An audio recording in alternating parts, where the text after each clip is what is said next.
5 libros que toda Dog Mami debería leer. 1. Si los perros supieran hablar.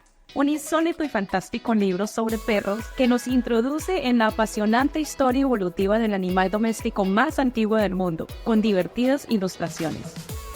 2. Tu mejor amigo. Esta conmovedora historia nos enseña que el amor nunca muere, que nuestros verdaderos amigos estarán siempre a nuestro lado y que cada criatura en la tierra ha nacido con algún propósito.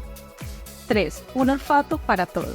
Este libro explica todo lo que hay que saber sobre el sentido del olfato del perro y es el libro ideal para una Dog Mami apasionada.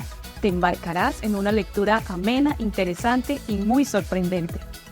4. Tu perro piensa y te quiere. Las ciencias del comportamiento han descubierto más sobre los perros en los últimos 10 años que en toda su historia anterior. Y se ha comprobado que los perros nos quieren, desean ser nuestros amigos y son capaces de entender situaciones complejas y de solucionar difíciles problemas. 5. El libro que tu perro quiere que leas.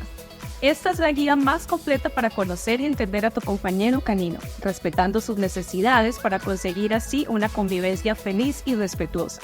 Cuéntame en los comentarios si has leído alguno de estos.